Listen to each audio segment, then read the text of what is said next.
है ना। तो हम लोग एटमॉस्फेरिक प्रेशर 1 atm, क्योंकि हमारा वातावरण का जो दबाव है, हवा के चलते जो हमारा हवा जो यहाँ पे दबाव लगा रहा है वो 1 atm का दबाव लगाता है ना, 1 atm का दबाव लगाता है। तो हम लोग मान लेते चूंकि खुला बर्तन में हम लोग यहीं पे उबालने की कोशिश करेंगे, यहीं पे कोई बाहर से कोई सेटअप नहीं करेंगे कि कोई प्रेशर अलग से लगाएं। हम यहीं पे एक बर्तन ले लेते हैं खुला आसमान में, खुले आसमान में, खुला आसमान में एक बर्तन ले लिए, उसमें पानी रख दिए। तो पानी का जो सतह बनेगा बर्तन में, तो उसके ऊपर प्रेशर लगेगा, दबाव लगेगा। और ये हवा के कारण, जो हमारा वातावरण में हवा है उसी के कारण दबाव लगेगा। और ये जो हमारा वातावरण का हवा है वो 1 atm का प्रेशर लगाता है, 1 atm का प्रेशर। तो ऐसे आप नहीं देखे होंगे कि पानी रख देने के बाद वो उबलने लगता है, ऐसा नहीं होता है। ऐसा क्यों नहीं होता है, मैं आपको समझाता हूँ। जैसे कोई बर्नर ले लीजिए, इसे गर्म करिए और स्टोव पर आप कुछ कर दीजिए, गर्म करते हैं। तो बॉइलिंग आप लोग कैसे पता करते हैं कि ये लिक्विड बॉइल करने लगता है, कैसे पता करते हैं? तब पता चलता है जब इससे बुलबुला निकलने लगता है। बुलबुला निकल करके क्या आता है, तो ऊपर नीचे लिक्विड होने लगता है, वाइब्रेट करने लगता है, तब कहते हैं कि वो पानी अब उबल रहा है। एक ही एक तरीका है, यही एक पहचानने का तरीका है बॉइलिंग का कि ये लिक्विड बॉइल कर रहा है। तो ऐसा होता क्या भाई, कि कैसे होता है और कब होता है? तो देखिए, अगर आप यहाँ स्टोव नहीं रखे हुए हैं तो यहाँ पर जो सरफेस का सिर्फ जो लिक्विड का जो अणु है, मॉलिक्यूल है, वो उड़ेगा, उड़ेगा, उड़ेगा। अब कहो, देखो यहाँ पर एक और बात बड़ी इंपॉर्टेंट चीज। अब कहो आंसर, अगर बर्तन खुला रहेगा, अब ध्यान से देखो जरा, कि अगर बर्तन खुला रहेगा, इवोपरेट हो जाएगा, तो सर हवा ही तो भाग जाएगा, वाष्प भी तो चूंकि खुला बर्तन है तो भाग जाएगा। तो फिर ये प्रेशर कैसे लगाएगा यहाँ खुला बर्तन में? फिर कैसे समझेंगे? तो कुल जितना भी वाष्प बनेगा वो तो सब तो भागते जाएगा, और भागते जाएगा तो फिर वो प्रेशर कैसे इस पे लगाएगा? तो फिर जब खुला बर्तन हो, मैंने आपको वेपर प्रेशर बताया था क्लोज कंटेनर में, कि क्लोज कंटेनर में वेपर प्रेशर कैसे मापा जाता है, और ये ओपन कंटेनर है। तो ओपन कंटेनर में गौर करिएगा कि कैसे दबाव लगता है, कैसे किसको मापा जाता है, कैसे मापा जाता है। कि जब यहाँ चूंकि ये सतह का मॉलिक्यूल ही उड़ेगा, और सतह का मॉलिक्यूल तभी उड़ेगा जब इससे नीचे का मॉलिक्यूल जाकर के टकराएगा, इसको एनर्जी देगा, क्योंकि ऐसे भी तो मूव करते रहता है। और जब टकराता है सरफेस के मॉलिक्यूल से, तब उस सरफेस सतह के मॉलिक्यूल के पास ज्यादा ऊर्जा आ जाता है। ऊर्जा, काइनेटिक ऊर्जा या पोटेंशियल एनर्जी आप जो भी कह लीजिए, इंटरनल एनर्जी कह लीजिए, वो इसके पास बढ़ जाता है। ऊर्जा जब इसके पास बढ़ जाता है, और अब देखिए जितना ज्यादा कस के यहाँ टकराएगा, उतना ऊर्जा इस वाले मॉलिक्यूल को मिलेगा। यहाँ जो मॉलिक्यूल है, जितना नीचे वाला टकराएगा उतना ज्यादा ऊर्जा उसके पास मिलेगा, और जितना ज्यादा ऊर्जा मिलेगा उतना जल्दी वो भागेगा। तो कहता है कि जब ये टकराता है यहाँ पर सरफेस के मॉलिक्यूल से, सब सरफेस के मॉलिक्यूल से जब टकराता है, तो टकराने के बाद ये बल, टकराना क्या हुआ, जब टकराएंगे, इससे टकराएंगे तो उस पर बल लगाए, और जब बल लगाए तो बल को ही तो बोलते हैं दबाव। दबाव क्या होता है? दाब। दाब क्या होता है? बल बटा क्षेत्रफल। कि एक यूनिट इकाई पर कितना बल लगा रहा, वही तो दाब होता है, वही तो दाब होता था। कितना यूनिट इकाई पर आपको यहाँ बल लग रहा है, वही दाब देगा। इसका मतलब है कि जब टकराएगा तो वहां पे प्रेशर जब मापा जाएगा, तो इसके सतह पर कितना बल लगा रहा, वहां से आपका दबाव नापा जाएगा। तो बर्तन खुला भी रहेगा तब भी दबाव आपको काउंट कर सकते हैं आप उसका। तो वही से जब यहाँ टेम्परेचर बढ़ाते हैं, ये सब बहुत अंदर की बात, जब यहाँ टेम्परेचर देखिए बढ़ाते हैं, तो ये क्या होगा, यहाँ के मॉलिक्यूल जो होगा उसके पास हीट जाएगा तो इसका काइनेटिक एनर्जी गतिज ऊर्जा बढ़ेगा, ऊर्जा लेगा तो इसका गतिज ऊर्जा बढ़ेगा, गतिज ऊर्जा बढ़ेगा तो ये भागने की कोशिश करेगा, इधर से इधर मूव करेगा, थोड़ा कस के टकराएगा, यहाँ जा करके जरा जोर से टकराएगा तो वो और ज्यादा वेपराइज बनेगा। प्लस में एक मैकेनिज्म और इसके अंदर होता है कि जैसे यहाँ पानी का मॉलिक्यूल है H2O, तो ये कैसे रहता है, जब एक मान लीजिए एक कटोरा पानी ले लिए तो पानी कैसे रहता है, पानी अपने में पानी से जुड़ा रहता है, तभी तो वो लिक्विड बनेगा। मैंने देखिए बताया था, अगर याद हो कि जब संघनन आपको बता रहे थे, याद है कुछ संघनन में, ये कब बोले थे कि संघनन कब होगा, जब ये बाष्प वाला दोनों मॉलिक्यूल ये जुड़ेगा, तो जुड़ करके जब भारी होगा तो नीचे में गिर जाएगा। मतलब एक से ज्यादा अगर मॉलिक्यूल जुड़ रहा है तो वो पानी में बदल रहा है, मतलब पानी जो बना हुआ है एक से ज्यादा मॉलिक्यूल का बना हुआ है, और जैसे ही एनर्जी देते हैं तो ये पानी का मॉलिक्यूल का बीच का जो बंधन है वो टूट जाता है, और जब बंधन टूट जाएगा तो अकेले हो जाएगा, और अकेले हो जाएगा, और अकेले होने के बाद अकेले को ही तो बाष्प कहते हैं। अगर पानी अकेला हो गया इसका मतलब ये क्या बन गया, वेपर बन गया। जैसे ही हीट करिएगा ये वाला बंधन टूटेगा तो अकेला ये वेपर बनेगा, और जब वेपर बनेगा अकेला हो जाएगा तो जब एनर्जी देते हैं तो इधर से इधर भागने लगता है मॉलिक्यूल, और भागने लगता है जब यहाँ देते हैं, यहाँ पर आप देखिएगा जहाँ हीट ज्यादा होगा वहां से मॉलिक्यूल ज्यादा तेजी से भागता है, जब ज्यादा तेजी से भागता है तो यहाँ पे जगह थोड़ा सा खाली हो जाता है, क्योंकि वहां से मॉलिक्यूल हट जाता है और वहीं पे जाकर के वो बबल बनता है, जगह खाली हो जाता है, और यही वाला फिर ऊपर चलने लगता है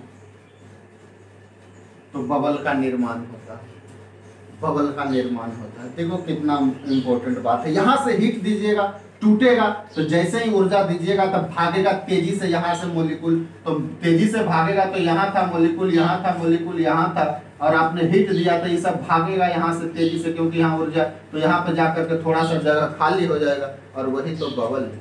और यही बबल फिर जब जगह खाली हो जाएगा, जगह खाली हो जाएगा तो वो बबल बनेगा, और बबल ऊपर की ओर जाने लगता है, और उसी समय कहते हैं कि पानी उबल रहा है। और ये कब होगा, ये तब होता है जब यहाँ पर जो प्रेशर लग रहा है इसके द्वारा, जो टोटल वेपर प्रेशर इस लिक्विड का है वो 1 atm के बराबर हो जाएगा, तब जाकर के ये बुलबुला बनना शुरू हो जाए। क्योंकि पहले क्यों नहीं होता है, क्योंकि पहले इसलिए नहीं होता है कि जितना ऊष्मा दे रहे हैं, जितना ऊष्मा दे रहे हैं उससे भाग तो रहा है, इधर उधर भाग तो रहा है, मॉलिक्यूल ऊष्मा दे रहे हैं, कह रहे हैं कि 1 atm पर ही ऐसा क्यों होता है। आखिर ऐसा जब प्रेशर इसका इस लिक्विड का वेपर प्रेशर 1 atm होता तभी ऐसा क्यों होता, पहले क्यों नहीं। तो पहले इसलिए नहीं होता है कि जब यहाँ से आप हीट करते हैं तो मॉलिक्यूल टकराता है, तो यहाँ से मॉलिक्यूल को भागने का जगह मिल जाता है, क्योंकि इधर वाला का प्रेशर ऊपर वाला का आप क्या कर रहे हैं कि देखिए, जब तक बाहर वाला 1 atm है और इधर वाला थोड़ा सा कम प्रेशर है, तो ऊपर से दबाव लगा रहा है, ऊपर से दबाव तो लगा रहा 1 atm का मतलब ज्यादा प्रेशर लगा रहा, और नीचे से कम प्रेशर लगा रहा है, नीचे से कम प्रेशर लगा रहा, तो ये क्या करेगा, ये बाष्प ऊपर की ओर मूव करेगा, क्योंकि इसके बराबर करेगा, यहाँ से बाष्प बनेगा, और जब जाने लगा, जब इसके 1 atm के बराबर इसका बाष्प दाब हो जाएगा, तो इसका बाष्प दाब और इसका बाष्प दाब जब बराबर हो जाएगा तो ये बुलबुला बनना शुरू हो जाता है, बुलबुला बनना शुरू हो जाता है, और इधर से इधर मॉलिक्यूल, क्योंकि और ज्यादा वेपर नहीं बन सकता, और ज्यादा प्रेशर नहीं बढ़ाया जा, और ज्यादा प्रेशर आप नहीं बढ़ा सकते, क्योंकि बर्तन ओपन है, खुला है, यहाँ से भाग रहा है सब, जैसे ही ज्यादा भागेगा ये ऊपर निकल जाएगा। इसीलिए जब टेम्परेचर बढ़ाते हैं तो यहाँ से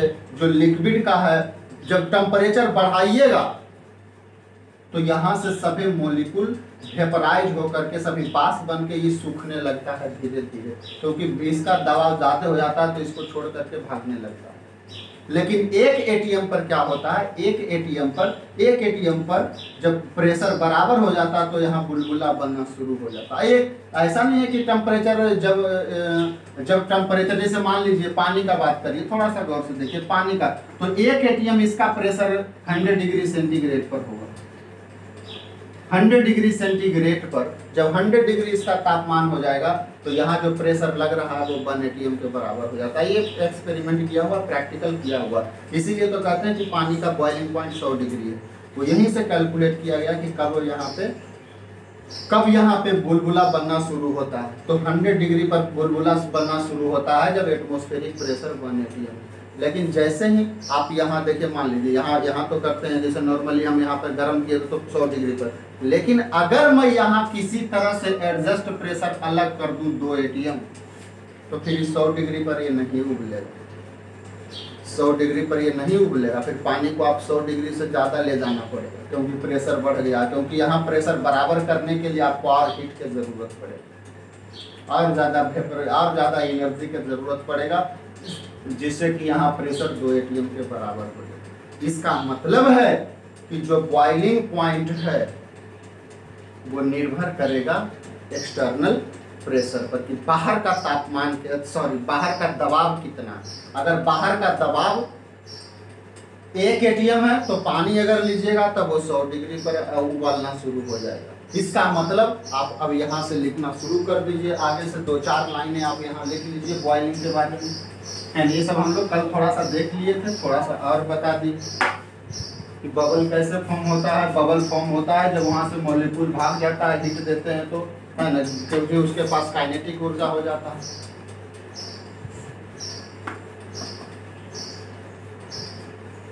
लिखिए boiling point of liquid, point of a liquid,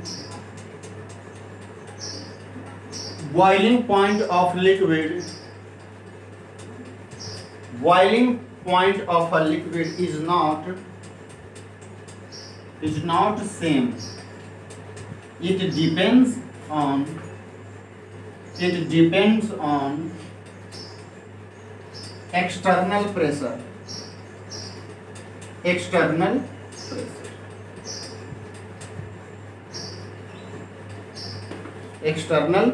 pressure.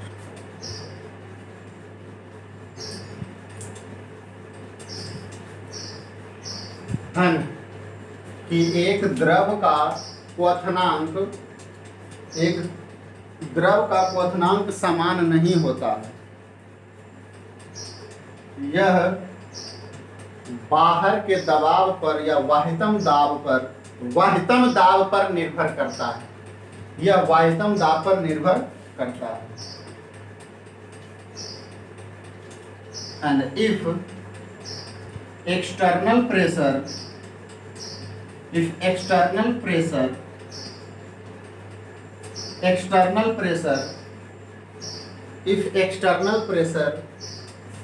increases, then boiling point of a liquid also increases, and vice versa.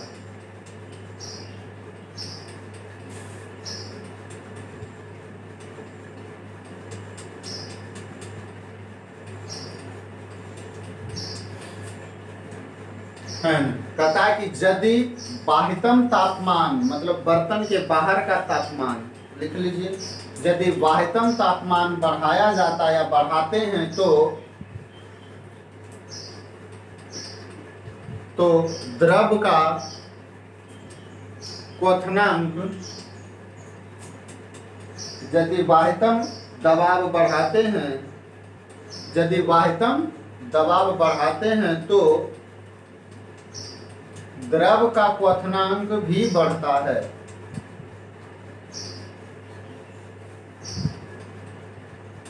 यदि बाह्यतम दबाव बढ़ाते हैं, दबाव तापमान नहीं, यदि बाह्यतम दबाव बढ़ाते हैं तो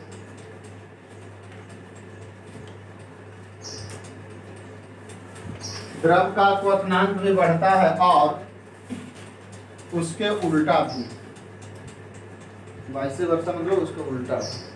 मतलब उल्टा क्या कि यदि बाह्यतम दबाव, बाहर का जो दाब है घटाएंगे तो उसका बॉइलिंग पॉइंट भी घटेगा।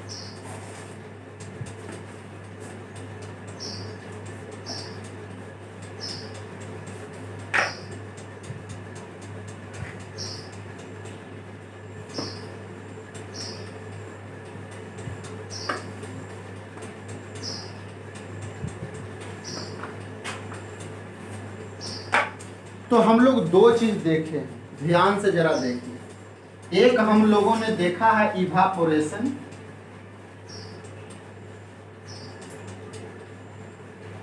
और आज हम लोगों ने पढ़ा बॉइलिंग, उबलना। एक हम लोगों ने बाष्पीकरण पढ़ा पहले में, और आज पढ़ा। दोनों में क्या अंतर है? ये बाष्पीकरण है, ये उबलना हो गया। जरा बताओ तो दोनों में क्या अंतर है? इवापोरेशन में क्या होता है? इवापोरेशन में सतह का जो मॉलिक्यूल है वो वाष्प में बदलता है। इवापोरेशन में, वेपराइजेशन नहीं, इवापोरेशन में। वेपराइजेशन थोड़ा सा अलग है ना, थोड़ा सा अंतर है। वेपराइजेशन वो भी बाष्पीकरण ही है, लेकिन हम इवापोरेशन की बात कर रहे हैं।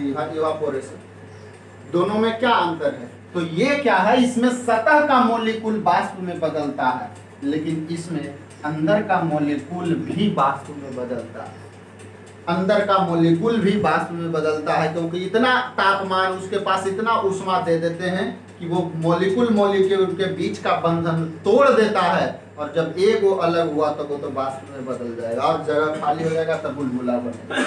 तो लिख लीजिए कि it is a surface phenomena. Surface phenomena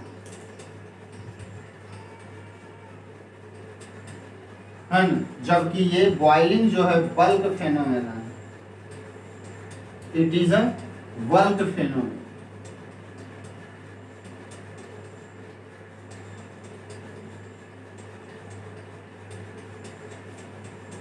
इसमें सरफेस का मॉलिक्यूल वेपर में बदलता है, इसमें सरफेस और बल्क दोनों का मॉलिक्यूल वेपर में बदलता है।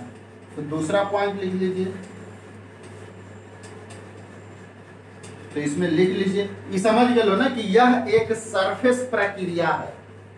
सरफेस मतलब सतही प्रक्रिया। कितनी बार इसका हिंदी में लिखा? यह एक सतही प्रक्रिया है, जबकि यह एक बल्क प्रक्रिया है। बल्क मतलब अंदर का।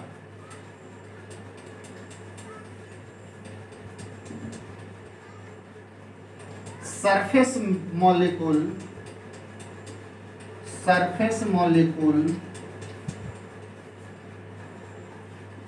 Gate evaporated.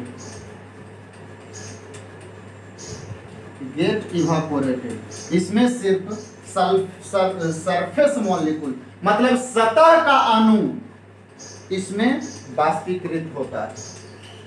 सतह का मॉलिक्यूल बाष्पीकृत होता है, जबकि इस केस में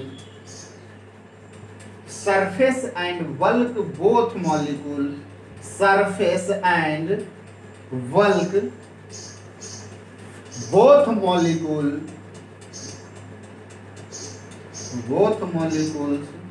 get evaporated.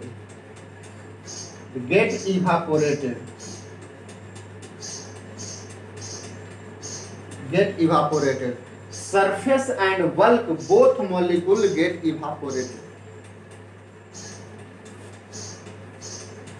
तीसरा क्या है जी?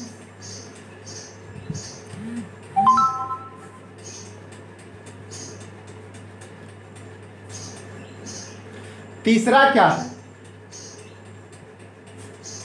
तीसरा कहता है कि इवापोरेशन तो किसी भी तापमान पर होगा, बिलो बॉइलिंग पॉइंट। ये किसी भी तापमान पर बाष्पीकरण होते रहेगा, 1 degree, 2 degree, 4 degree, 10 degree, 50 degree, लेकिन बॉइलिंग पॉइंट से कम पर। जब बॉइलिंग पॉइंट से ज्यादा पर भाप में बदलने लगेगा तब वो कहलाएगा वेपराइजेशन। फिर वो इवापोरेशन नहीं कहलाएगा, फिर वो बाष्पीकरण कहलाना। तो बाष्प, देखो बात ध्यान से समझो जरा गौर से इस बात को। जैसे मान लीजिए यहाँ एक लिक्विड है, कोई पानी ले लो ना, यहाँ पानी है।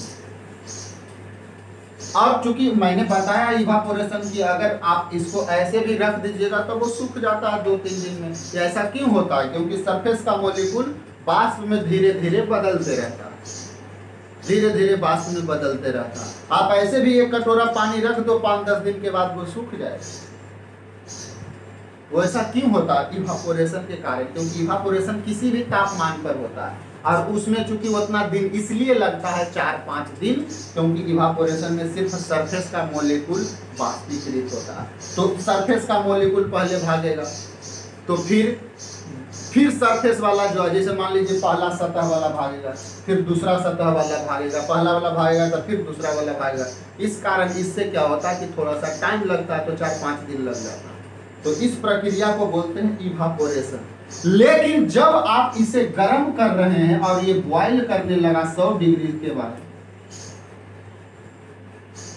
लगभग बॉइलिंग पॉइंट के आसपास जब गर्म करने लगते हैं, हीट करने लगते हैं, तब जो बाष्प बनने लगता है, तब भी बाष्प बनता है।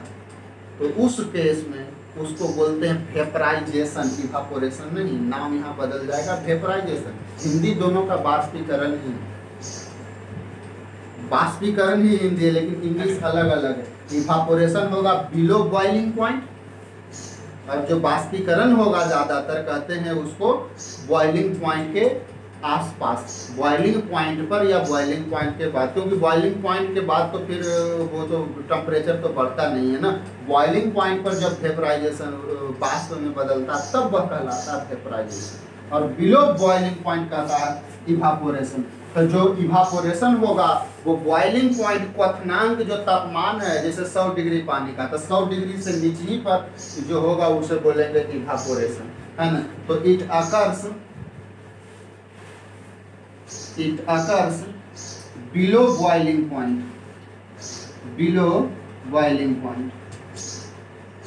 जबकि बॉइलिंग तो नाम है, ये बॉइलिंग पॉइंट पर है। क्योंकि बॉइलिंग उबलना तो उबलेगा तो क्वथनांक पर, उसी तापमान पर। तो it occurs at boiling point, it occurs at boiling point, it occurs at boiling point।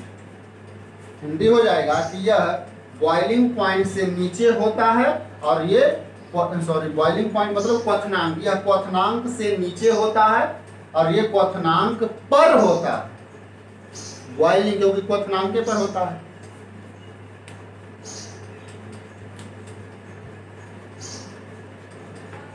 And एक पॉइंट और लिख लीजिए बॉइलिंग में, इसमें नहीं, अब पॉइंट लेकर के अंतर ये 3 एगो रहेगा इसमें। अब बॉइलिंग का ये 3 अंतर हो गया दोनों में। एक पॉइंट बॉइलिंग के बारे में और लिख लीजिए।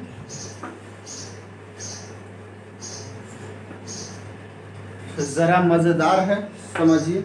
अब जब देखिए, जब कोई बच्चा ध्यान से देखो, जब ये पानी उबलने लगेगा, बुलबुला बनने लगेगा, जैसे मान लीजिए पानी है, बाह्यतम जो प्रेशर है ये वो 1 atm का है, 1 atm का है। ये 100 डिग्री पर उबलने लगा और फिर भी आप गर्म करते जा रहे हैं, फिर भी आप गर्म करते जा रहे हैं। तो अब ये तापमान नहीं बढ़ेगा, पानी का तापमान अब 100 से नहीं बढ़ेगा ज़्यादा। मतलब above boiling point temperature of liquid do not increase या डू नॉट चेंज। जब तापमान आप बढ़ाइएगा तब भी अब चूंकि हीट आप देते जा रहे हैं, गर्म करते जा रहे हैं, ये उबलने तो लगा, लेकिन आप थर्मामीटर उसमें लगा के देखिए 100 से ज़्यादा, अब कितना होगा आप हीट इसमें दीजिए, वो फिर अब बॉइलिंग पॉइंट से ज़्यादा उसका तापमान नहीं बढ़ेगा। फिर क्या होगा, ये क्या होगा, सब वेपर में कन्वर्ट होने जाएगा। तो जो भी ऊष्मा दीजिएगा वो लेटेंट हीट ऑफ वेपोराइजेशन में कन्वर्ट हो जाएगा। लेटेंट हीट ऑफ वेपोराइजेशन आप थर्मोडायनामिक्स में हम लोग सीखेंगे, वो वेपर में कन्वर्ट, वो मॉलिक्यूल हीट ले लेता है और भाग जाता है। तब देखिए तो इसी कारण तो आप गौर करिए, जरा एक एग्जांपल आपको बताते हैं।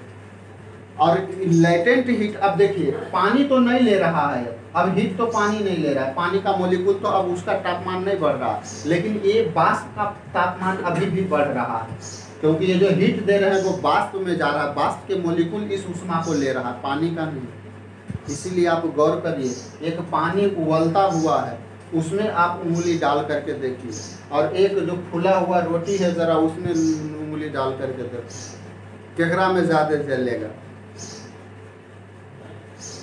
रोटिया में कि पनिया में?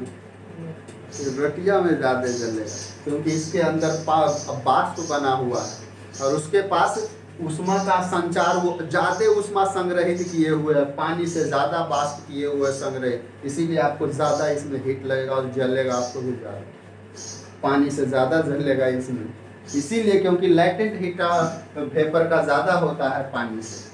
ये सब कितना छोटा है, छोटा मोटा, लेकिन देखो साइंस कितना है इसमें, जो भी काम करते रहते हैं वो सब में साइंस है, एक भी चीज ऐसा नहीं है कि उसमें साइंस नहीं, पूछो तुम बता दो मैं उसमें साइंस निकाल दूंगा, वो है ही पता नहीं चलता है ना।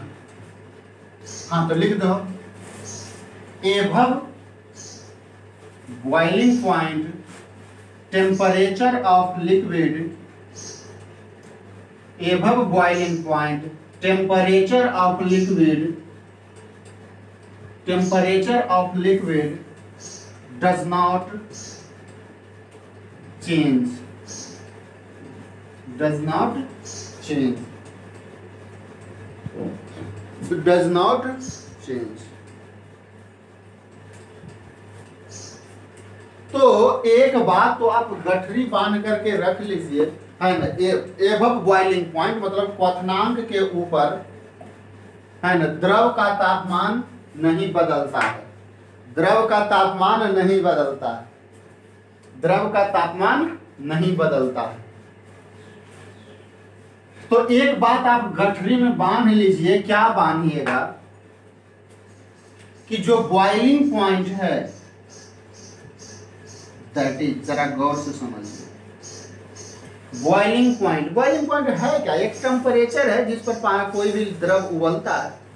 अब बॉइलिंग पॉइंट निर्भर करेगा उसके एक्सटर्नल प्रेशर पर।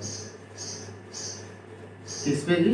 External pressure. एक्सटर्नल प्रेशर मतलब समझ रहे हैं, जिस लिक्विड को आप जहां उबाल रहे हैं उसके बाहर का वातावरण का कितना दबाव है उस पर निर्भर करेगा। अगर बाहर का दबाव बढ़ेगा तो उसका बॉइलिंग पॉइंट भी बढ़ेगा। जैसे मान लीजिए हम यहाँ उबाल रहे हैं तो यहाँ तो एक एटीएम है, ये वो तो सही है, यहाँ दुनिया कहीं ले जाओ ना, पृथ्वी पर कज्जो ले जाओ एक एटीएम रहेगा प्रेशर। हाँ, ऊपर ले जाइएगा तो आपको प्रेशर घटेगा, क्योंकि ऊपर जैसे ही जैसे जाते हैं ना तो हवा का जो सघनता है वो कम होते जाता, तो हवा का सघनता मतलब घनत्व, सॉरी क्या कह सकते हैं, सघन कम होने लगता है, क्या कह सकते हैं उसमें, अरे छीहर पतला होने लगता है एक तरह से हवा। जितना संघनित हवा यहाँ ऊपर जाओगे तो थोड़ा कम होते जाता है, कम होते जाता है तो दबाव भी कम लगाएगा, दबाव कम लगाएगा तो प्रेशर कम होगा, तो ऊपर जैसे जैसे जाइएगा प्रेशर आपका घटेगा। तो ये निर्भर करेगा बॉइलिंग आपको बाहर का तापमान बाहर का दबाव कितना है। अगर बॉइलिंग पॉइंट, या आप कहते हैं कि अगर एक्सटर्नल प्रेशर घटेगा तो बॉइलिंग पॉइंट भी घटेगा, बॉइलिंग पॉइंट भी घटेगा, है ना। अगर या वाइस वर्सा, अगर बॉइलिंग पॉइंट कम है तो उसका एक्सटर्नल प्रेशर ऑटोमेटिकली कम रहेगा, ऑटोमेटिकली कम रहेगा। तो आइए अगर मैं कहूं, यहां से थोड़ा सा और आगे बढ़ते हैं, एक्सटर्नल मतलब बाह्यतम दाब जी, बर्तन के बाहर का दाब, एक्सटर्नल प्रेशर। अगर मैं अब कहूं एक बात, ये वाला जरा गौर से समझिए तो जी, कि अगर मैं एक्सटर्नल प्रेशर और एक्सटर्नल प्रेशर समझ रहा है कि नहीं समझ रहा है? बाह्यतम दाब, बर्तन के बाहर जो दबाव है, लिक्विड के सतह पर कितना दबाव लग रहा है, वही एक्सटर्नल प्रेशर कहलाएगा, वायुतम दबाव है ना। हाँ एक चीज लेकिन बंद बर्तन में बॉइलिंग हम रियलाइज नहीं कर सकते, पता नहीं चल पाएगा। Realise in closed container boiling is not realised. बंद बर्तन में ज्यादातर जो बॉइलिंग होता है खुला बर्तन ओपन कंटेनर में ही होता है ना। अगर एक्सटर्नल प्रेशर 1 बार लिया जाता है, 1 बार लिया जाता है, 1 बार मतलब कितना एटीएम, मैंने कन्वर्जन बताया था शुरू में। 1 एटीएम इक्वल टू 1.013 बार। एक एटीएम में इतना बार होता है,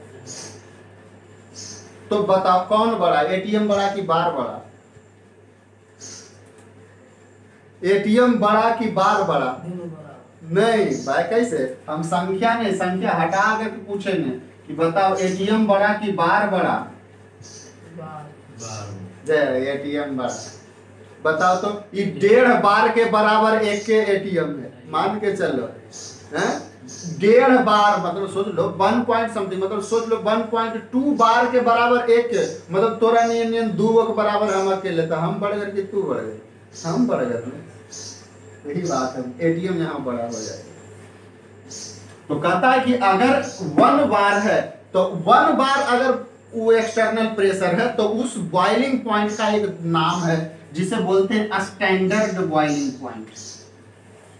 स्टैंडर्ड बॉइलिंग पॉइंट किसी भी लिक्विड का, कोई भी ले लो, पानी ले लो, दारू ले लो, है ना, कोई भी लिक्विड ले लो, अगर उस 1 बार पर आप बॉइलिंग पॉइंट निकालते हैं तो उस बॉइलिंग पॉइंट को बोलेंगे स्टैंडर्ड बॉइलिंग पॉइंट।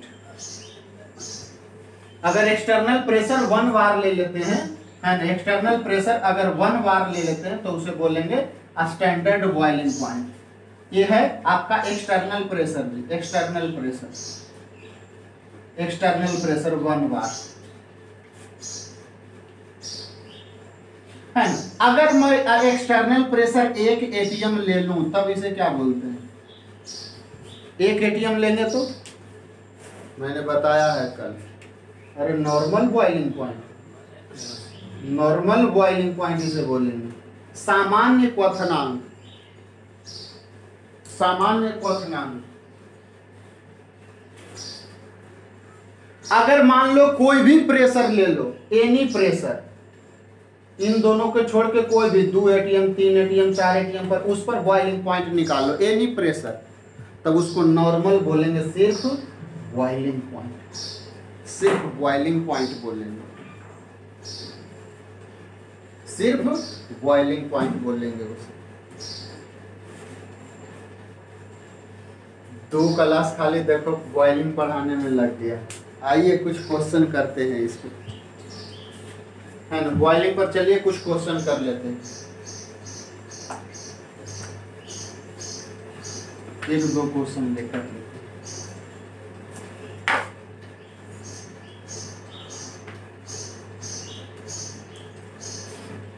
कितना होगा क्वेश्चन नंबर जी? लगता है 60-62 कितना, जरा देखिए तो।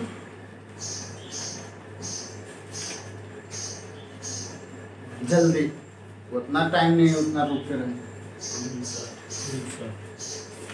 59 100 पूरा ये देंगे, टेंशन नहीं लो। कोलिगेटिव प्रॉपर्टी में तो कम से कम 30 बताएंगे ही ना, तो 90 तो जाएगा। तो आइए क्वेश्चन लिखिए, the boiling point of water, the boiling point, अच्छा ऐसा लिख दीजिए थोड़ा सा, 1 minute. The normal boiling point, the normal boiling point of water is 100 degree centigrade, 100 degree centigrade, then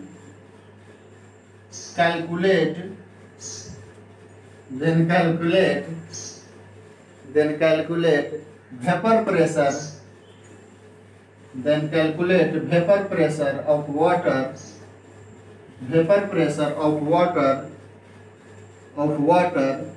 at 27 degrees centigrade 27 degree centigrade. देखो जरा मजेदार क्वेश्चन है, समझ जाओगे तो एकदम आसान है, नहीं समझो तो हवा भी नहीं लगेगा। क्वेश्चन पहले समझिए कि क्या कह रहा है, लिख लीजिए पहले, है ना। पानी का और एक चीज दिया हुआ है डेल्टा एच वेपराइजेशन, दिया हुआ है 540 कैलोरी पर मोल, 540 कैलोरी पर मोल। अब कुछ आइडिया लगा होगा कि कौन सा फार्मूला लगेगा, कुछ आइडिया लगा है ना। तो पहले लिख लीजिए, हिंदी जिनका जरूरत है, जिनको आइडिया लग गया कि कौन सा फार्मूला लगेगा वो बना दो, है ना।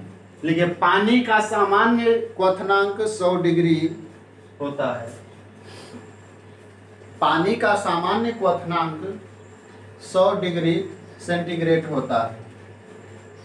तो 27 डिग्री सेंटीग्रेड पर, तो 27 डिग्री सेंटीग्रेड पर, तो 27 डिग्री सेंटीग्रेड पर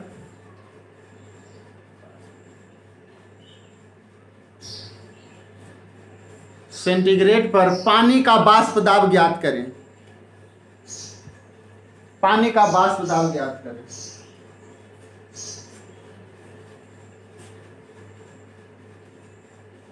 पानी का वाष्प दाब ज्ञात करें।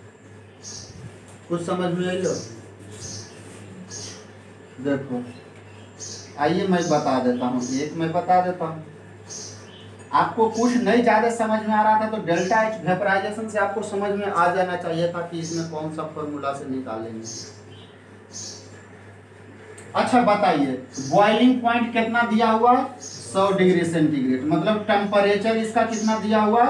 100 डिग्री सेंटीग्रेड, या कह दीजिए T1 पहला टेम्परेचर। और इस टेम्परेचर पर कितना है प्रेशर जी? वेपर प्रेशर कितना है ये जी? पानी 100 डिग्री पर उबलता है तो बाह्यतम प्रेशर कितना होता है? 1 atm। तो अगर मतलब वेपर प्रेशर आपको 1 atm है यहाँ, मतलब P1 कह दीजिए, P1 हो गया 1 atm। क्या पूछ रहा? कैलकुलेट वेपर प्रेशर, मतलब P2 पूछ रहा है कि एक ऐसा प्रेशर बताइए जबकि हमारा टेम्परेचर T2 कई डिग्री सेंटीग्रेड हो? 27 डिग्री सेंटीग्रेड हो। यही ना पूछ रहा। देखो ये सब नहीं दिया था, देखो कितना दिमाग लगाना पड़ा। अरे यार बॉइलिंग पॉइंट हमारा दिया हुआ है 100 डिग्री, तो टेम्परेचर T1 तो 100 डिग्री, इसका मतलब है उबल रहा है। का मतलब जो वेपर प्रेशर है पानी का वो 1 atm होगा, 1 के atm पर तो वो उबलता है। अब बताओ इसमें कौन सा फॉर्मूला लगेगा? याद आ रहा है कुछ? जी Clausius Clapeyron equation, ln P2 by P1 equal to delta H vaporization बटा R into 1 by T1 minus 1 by T2। यही ना Clausius Clapeyron equation, ln P2 by P1 equal to delta H vaporization by R into 1 by T1 minus 1 by T2, 1 by T1 minus 1 by T2। ये सब मजेदार question है जी, समझ रहे हो? जो बॉइलिंग ढंग से नहीं पढ़ेगा, खाली डिफिनीशन चल जाएगा और हवो नहीं लगेगा। ये सब आ जाइए, अब खाली तो मान रखना है कि मान रख करके कैलकुलेट कर दीजिए।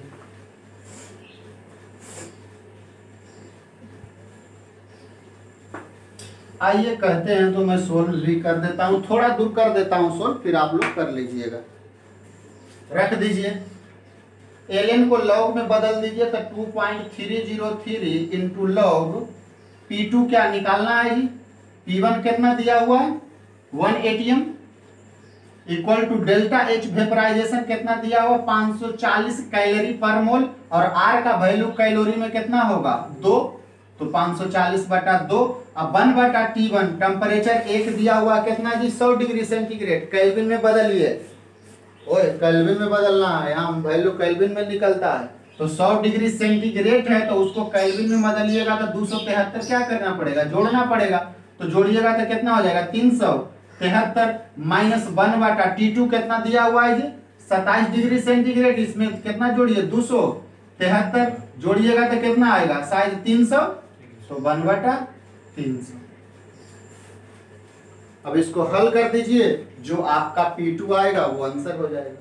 क्या सॉल्व होगा क्या नहीं होगा?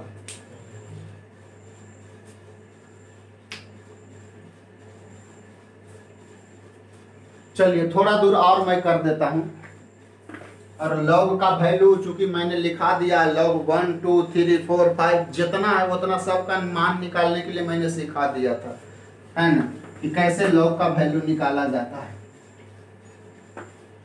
आइए मैं थोड़ा सा और आपको बता देता हूँ, आगे बढ़ा देता हूँ। चलो इसको कर दो कितना जी 270, और इसको इधर लेके चल जाओ, तो इधर हो जाएगा log P2/1, या log P2/1 तो सिर्फ P2 लिख दो, नहीं log P2 इक्वल टू 270/2.303, और इनटू इन दोनों का क्या ले लो एलसीएम, तो 373 गुने 300, तो ये कितना हो जाएगा जी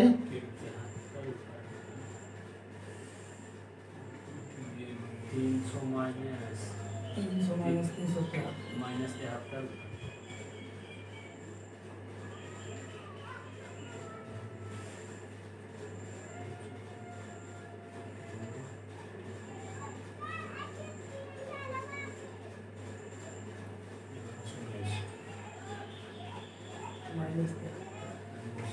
तीन सौ माइनस 373,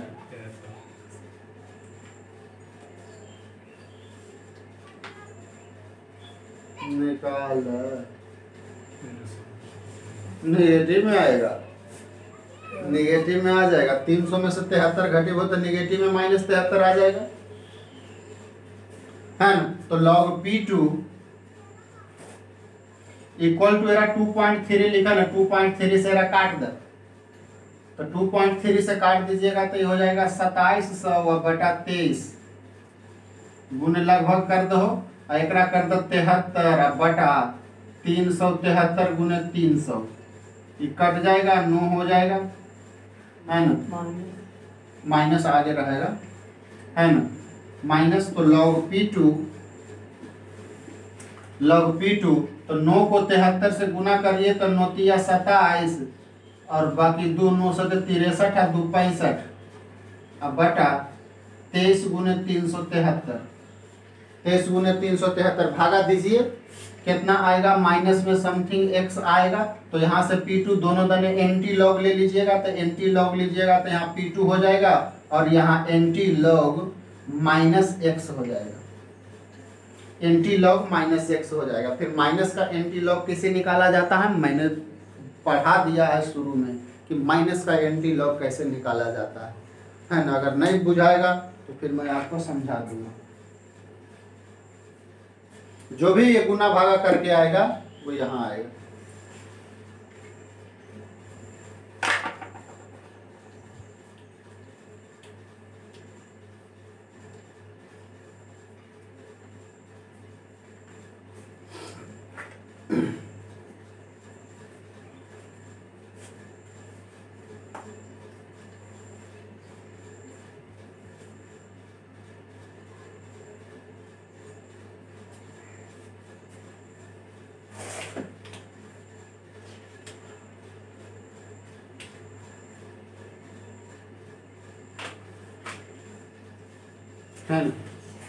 एंटी लॉग माइनस का नहीं निकाले आता है, पहले अगर वैल्यू निकाल लिया भागा दे करके, अगर नहीं आएगा तो मैं कल समझा दूंगा कि एंटी लॉग माइनस का कैसे निकाला जाता है। लॉग एंटी लॉग हम सब बता दिए, है ना, आप तो देखिएगा शुरू में ही हम लोग बता दिए थे, इतना अच्छा से चुटकी से निकाल, चुटकी में देख के खाली एंटी लॉग निकाल देना, देखना है बता देना है कैसे। अगर नहीं होगा तो मैं कल 10 मिनट आपको लॉग एंटी लॉग भी सिखा दूंगा कैसे निकाला जाता है। शॉर्टकट एकदम ट्रिक छोटा सा मैं कल आपको समझा दूंगा, है ना, कि लॉग और एंटी लॉग कैसे निकाला जाता, पॉइंट हो या किसी भी दशमलव का, नेगेटिव का, सबका मैं कल आपको बता दूंगा, है ना। तो पहले इसको हल करके लाइएगा। एक क्वेश्चन और देते हैं 60 है 61 है ना, लिखिए। The boiling point of a liquid, boiling point of a liquid at 127 at ऐसे लिखा तो at 1.2 atm, boiling point of a liquid at 1.2 atm is 127 degree centigrade,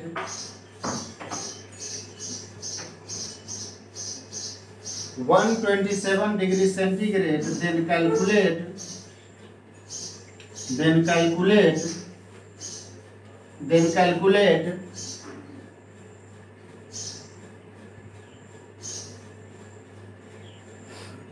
Then calculate boiling point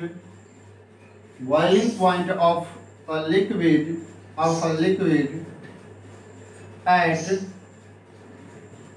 boiling point of a liquid at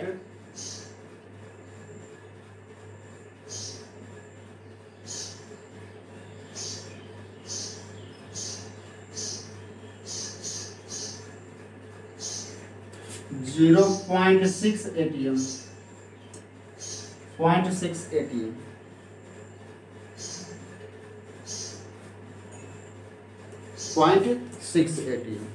निकाल, हिंदी लिखवा तो लिख लो कि 1.2 atm पर एक द्रव का क्वथनांक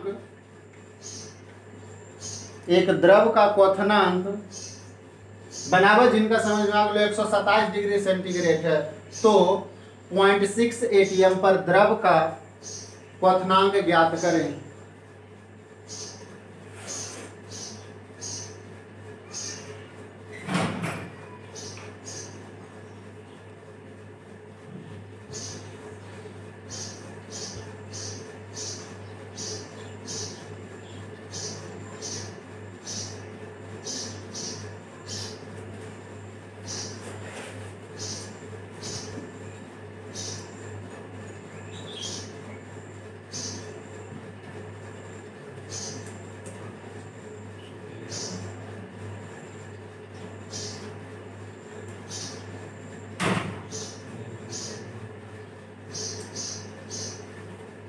चलिए हो गया, नहीं हुआ। डेल्टा एच वेपराइजेशन लिख ला, delta H vaporization of liquid दिया हुआ है ना 600 कैलोरी पर मोल, 600 कैलोरी उस लिक्विड का 600 कैलोरी पर मोल दिया हुआ है। तो बताओ, लगा दो,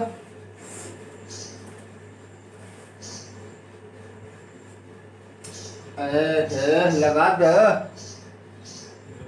क्या हो जाएगा ln P2/P1 = delta H vaporisation बटा R into 1/T1 minus 1/T2। अरे बताओ जी, प्रेशर P1 कितना है 1.2 atm, तो टेम्परेचर T1 1.2 पर बॉइलिंग पॉइंट कितना है 127 मतलब कितना 273 जोड़िएगा तो 400 केल्विन हो जाएगा। P2 आपको दिया हुआ 0.6 atm, तो यहाँ 0.6 atm P2। तो आपको पूछ क्या रहा है T2 बॉइलिंग पॉइंट इस पर, मतलब T2 पूछ रहा था, T2 भाट मतलब ये T2 निकाल देना है, T2 निकाल देना है।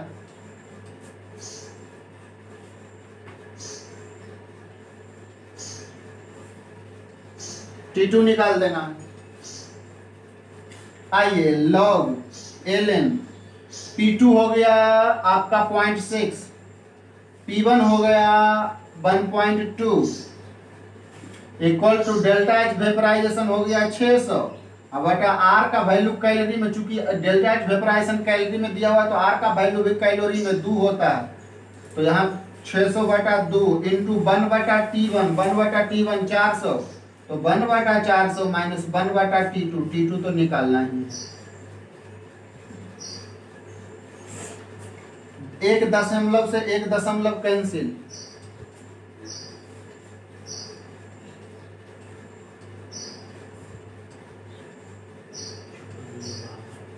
है ना, तो 6 दूनी 12,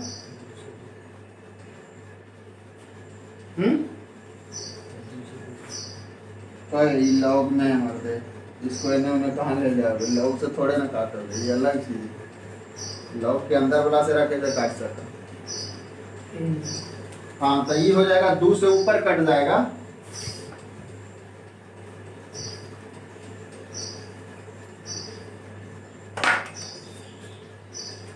तो ln हाफ इक्वल टू कितना हो गया 300 इंटू 1/400 और बटा 1/T2। अब इसको थोड़ा सा सोल्व करिए, इसको 0.5 कर दीजिए, ln 0.5 है ना, ln 0.5 इक्वल टू 300 से गुना कर दीजिए, तो ये हो जाएगा 300/400 और माइनस 300/T2, है ना, 300 से दोनों में गुना होगा। चलिए ln को लॉग में बदल दीजिए, तो 2.303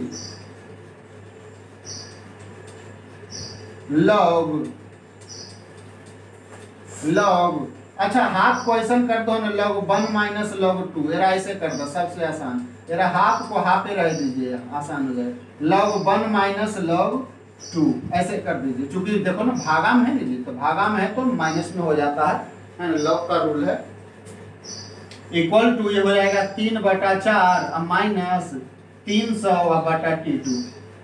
अब 2.3 ये लिख देना एकरा, log 1 का वैल्यू कितना होता है 0 और log 2 का वैल्यू कितना होता है 0.3, अरे याद है एक ज्यादा होता है ना 0.3, log 2 का वैल्यू 0.3 बराबर 3/4 गुने सॉरी माइनस 300/T2।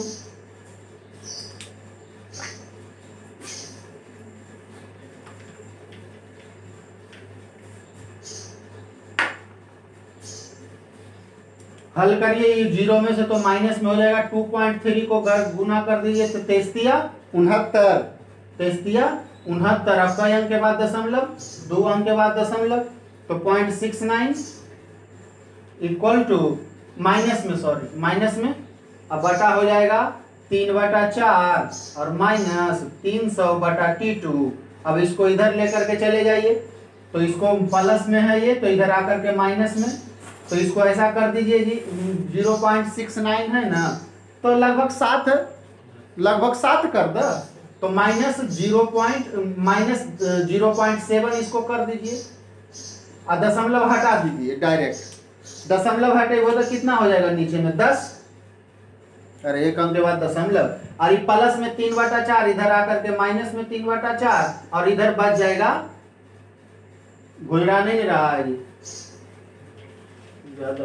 चलिए और आगे बढ़ जाइए थोड़ा सा, 63 माइनस 0.69 बचा और ये हो जाएगा 3/4 माइनस 300/T2।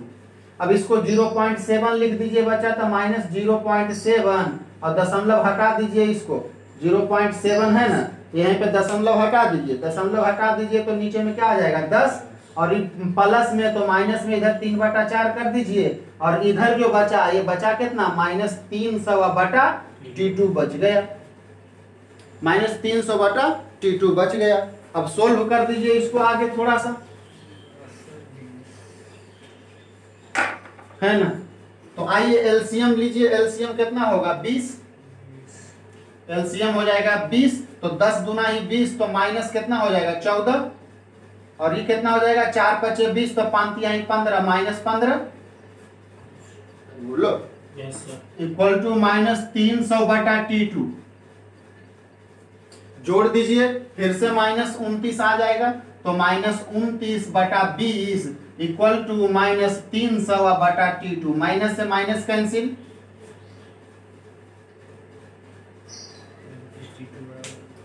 तो T2 बराबर यहां से कैलकुलेट करिए लगभग 198-99 के आसपास आएगा जी, 198 केल्विन के आसपास आएगा। 98-99 सोल्व करिए ना यहाँ से T2 तिरछा तिरछी गुना करके 198 के आसपास आ जाए आंसर।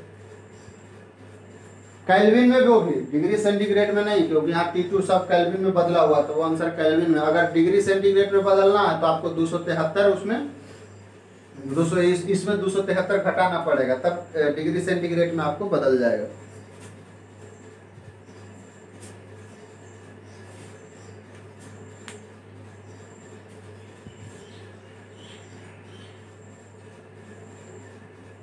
एक 198 के आसपास आएगा, एग्जैक्ट नहीं आएगा।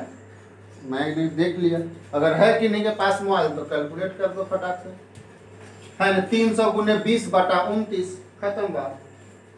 भगवान है ना, तो T2 बराबर कितना हो जाएगा 6000/29। 29 को 30 कर दीजिए तो कट जाएगा 30, तो 3 दूनी 6 लगभग 200, तो 200 से वो 29 है जी, 200 से ज्यादा आएगा बच्चा, 201 के आसपास आएगा, 200 से ज्यादा आएगा ना, 200 से ज्यादा आएगा, 201 202 इसके आसपास आएगा, 198 में 200 से ज्यादा आएगा। तो ये रहा आपका बॉइलिंग। अब आइए ग्राफिकल रिप्रेजेंटेशन।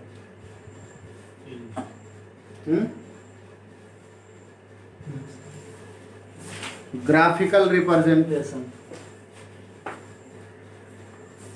जरा घर में जाके पढ़ो तब पता चलेगा कि कितना मजेदार चीज है ये ग्राफिकल रिप्रेजेंटेशन। देखो ना, इस फॉर्मूला से हम ये भी निकाल लिए कि चलो यहाँ पे मान लो यहाँ पर प्रेशर 1 atm है तो बॉइलिंग पॉइंट 100 है। अगर पहाड़ पर ले जाएंगे तो वहां भी कैलकुलेट इस फॉर्मूला से कर लेंगे कि कितना डिग्री पर बॉइल करेगा, अगर कोई वहां बता दे कि प्रेशर कितना है। ग्राफिकल रिप्रेजेंटेशन,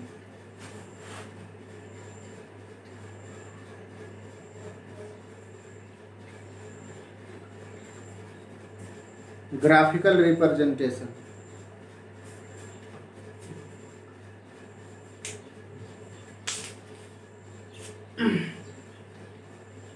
हाँ, ग्राफिकल रिप्रेजेंटेशन में किसके किसके बीच ग्राफ बनाएंगे, है ना। टेम्परेचर वर्सेस कंपोजिशन के बीच में, टेम्परेचर वर्सेस कंपोजिशन। कंपोजिशन मतलब ए और बी का जो मोल फ्रैक्शन होगा उसका। जैसे मान लीजिए कोई सॉल्यूशन बन गया, उसका बॉइलिंग पॉइंट हो, तो वाटर तो प्योर लिक्विड था, अगर कोई मान लीजिए सॉल्यूशन है तो उसका कंपोजिशन के साथ टेम्परेचर का ग्राफ बनाइए, टेम्परेचर वर्सेस कंपोजिशन। आइए मैं बना के दिखाता हूँ आपको, है ना। तापमान वर्सेस संयोजन, कंपोजिशन।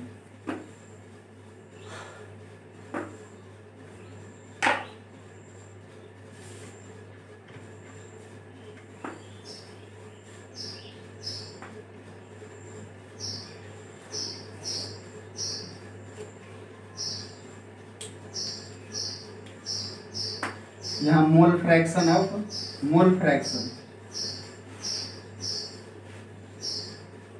और हम लोग जानते हैं कि B का इधर से इधर जाते हैं तो मोल फ्रैक्शन बढ़ते जाता है, क्योंकि यहाँ पर हम लोग B का मोल फ्रैक्शन कितना लिए थे 0, और यहाँ पे तो B का कितना हो जाएगा 1, है ना। यहाँ A का 1 था तो उधर जाएगा तो A का 0 हो जाएगा। मतलब देखिए A का मोल फ्रैक्शन B का मोल फ्रैक्शन बढ़ते जा रहा है, 0 से B हो गया। और ये टेम्परेचर बाई एक्सिस पर आप टेम्परेचर ले लीजिए, टेम्परेचर बाई एक्सिस पे टेम्परेचर लिख लीजिए। अच्छा, तो हम लोग और क्या माने हुए थे, एक चीज और माने हुए हैं, याद है कुछ, कि P0 B ज्यादा है P0 A से, P0 B ज्यादा है P0 A से, माने हुए हैं ना। कि बी ज्यादा वोलाटाइल है। तो टेम्परेचर, ये है टेम्परेचर। अच्छा आपको याद है कुछ, बताइए जरा, अब मत देखा, 2 मिनट समझो बात। यहाँ था पी नॉट ए और यहाँ था पी नॉट बी, यही ना था। लेकिन हमको यहाँ पे प्रेशर नहीं चाहिए, हमें टेम्परेचर चाहिए, टेम्परेचर चाहिए। अब जरा गौर से समझिए, मैं यही समझाता हूं कि पी नॉट ए मतलब, अब यहां बताइए अगर आपको कुछ ध्यान हो तो देखिए, वहां मैं लिखा चुका हूं, अगर आपको याद नहीं हो तो, कि जैसे 2 लिक्विड है, ए और बी अलग अलग है, यहाँ ए है यहाँ बी है, और ए का वेपर प्रेशर, यहाँ ये जो पी है वो वेपर प्रेशर है और ये यहाँ बी का वेपर प्रेशर है। जरा गौर से समझिए, बी का वेपर प्रेशर ज्यादा है यहाँ और ये वाला कम है, क्योंकि पीवी नॉट ज्यादा मैंने मान लिया है। जरा सा तो समझ जाइए इसको, तब समझ जाइए। इसका मतलब समझ रहे हैं क्या? इसका मतलब समझ रहे हैं कि बी होगा ज्यादा वोलेटाइल और जल्दी उड़े वाला, जल्दी उड़ने वाला, तबे तो जल्दी उड़ेगा, क्योंकि एक के तापमान पर कर रहे हैं तो ये ज्यादा वोलेटाइल होगा तो ये उड़ेगा ज्यादा, तभी तो इसका वेपर प्रेशर ज्यादा है। अब वेपर प्रेशर इसका ज्यादा है, इसका मतलब वेपर प्रेशर ज्यादा है और ज्यादा वोलेटाइल है, इसका मतलब इसका जो बॉइलिंग पॉइंट होगा वो कम होगा। अरे जल्दी उड़ जाएगा तो गर्म करेंगे तो जल्दी बॉयल भी तो करेगा। इसका मतलब है कि अगर वेपर प्रेशर जिस लिक्विड का ज्यादा होगा उस सॉल्यूशन, लिक्विड या सॉल्यूशन का बॉइलिंग पॉइंट कम होगा। तो इसका वेपर प्रेशर ज्यादा है, इसका मतलब पीवी नॉट का वेपर प्रेशर ज्यादा है, इसका मतलब इसका जो बॉइलिंग पॉइंट होगा बी का, टीबी नॉट जो टीबी होगा वो टीए नॉट से छोटा होगा, इसका बॉइलिंग पॉइंट कम होगा ए से, क्योंकि इसका प्रेशर यहाँ ज्यादा है, मतलब ज्यादा वोलेटाइल है, मतलब जल्दी बॉयल करेगा, इसका मतलब इसका जो बॉइलिंग पॉइंट होगा कम होगा। तो हमें यहाँ प्रेशर का, प्रेशर वर्सेस कंपोजिशन नहीं, हमें टेम्परेचर मतलब बॉइलिंग पॉइंट। तो मैं अब बनाता हूं, देखिए ग्राफ। अब मुझे टेम्परेचर चाहिए, तो टेम्परेचर टी ए नॉट, ए का बॉइलिंग पॉइंट, ए है ए का बॉइलिंग पॉइंट, ए का प्योर लिक्विड ए का बॉइलिंग पॉइंट, और बी का बॉइलिंग पॉइंट कम हो जाएगा, बी का बॉइलिंग पॉइंट कम हो जाएगा, बी का बॉइलिंग पॉइंट कम हो जाएगा। जरा गौर से समझो कितना मजेदार है। अब इसका ग्राफ बनाइए। जब प्रेशर वाला ग्राफ बनाए थे तो एगो तो स्ट्रेट लाइन आया था, एगो ऐसे आया था, यही ना आया था। लेकिन यह जो टी भर से जो कंपोजिशन है, टी भर से जो कंपोजिशन है वो क्लॉसियस क्लैपेरॉन से बनेगा इसका ग्राफ। हम लोगों को ये नहीं देखना कि कैसे बनेगा, क्योंकि वो जब क्लॉसियस क्लैपेरॉन इक्वेशन से आपको मैं इसका बताने लगूंगा कि किस टाइप का होगा तो थोड़ा सा दिक्कत है, हम लोगों को उतना पढ़े का भी नहीं है, सिलेबस में बड़ी ज़्यादा होगा, नहीं तो कैलकुलेशन करते करते क्लॉसियस क्लैपेरॉन का हालत खराब हो जाएगा। अगर टी के बॉइलिंग पॉइंट के कॉन्टेस्ट में हम अगर ग्राफ देखना चाहेंगे तो हमें सिर्फ देख लेना है कि कैसा होता। तो इन दोनों का ग्राफ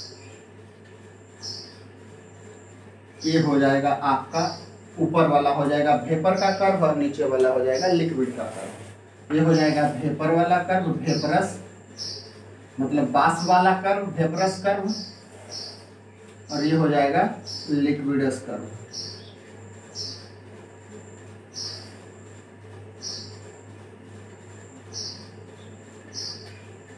और इसके बीच में अगर बॉइलिंग पॉइंट अगर बिलियन का इन दोनों के बीच में है तो उस स्थिति में दोनों केस होगा।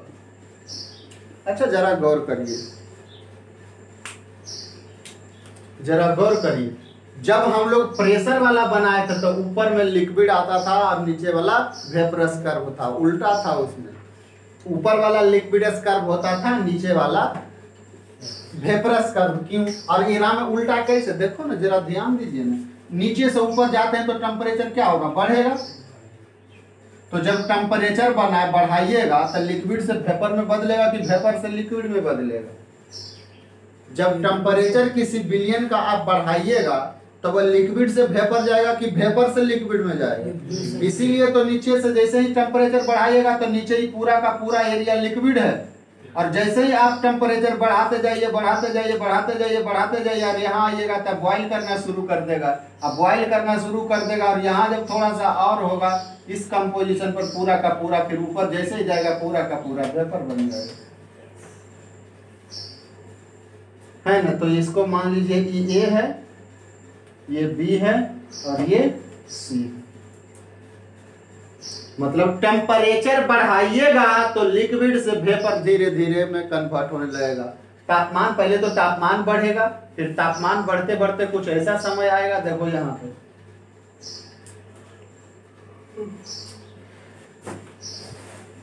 है ना। तो ये रहा आपका, इसके बारे में थोड़ा सा और कल डिस्कस करेंगे और कल पढ़ेंगे आसवन डिस्टिलेशन। इसी ग्राफ को देख करके हम दो लिक्विड को अलग करेंगे, दो लिक्विड को अलग करेंगे गर्म करके। जैसे दारू बनाते हो वो डिस्टिलेशन से ही तो बनाते हो, एगो बाहर रह जाता है बाकी बर्तन में रह जाता है, तो कैसे अलग होता है उसी को बोलते हैं डिस्टिलेशन। आसवन विधि से घर में दारू बनाता है, यही कर्व को देख करके। तो चलिए कल हम दारू बनाना सिखाएंगे। बाकी हाँ एक बात मैंने बोला नहीं, कोई सब्सक्राइब कर लेना भाई, जिनको अच्छा लगता है सब्सक्राइब कर लेना। आप नीचे कमेंट करना अगर कोई डाउट रहता है किसी भी चैप्टर में, सॉरी किसी भी पॉइंट पर, देख करके मुझे नहीं लगता है कि ऐसे कोई डाउट, फिर भी अगर कोई होगा किसी का डाउट तो अपना कमेंट करिएगा, मैं अगले क्लास में आपको बता दूँगा। चलिए मिलते हैं कल।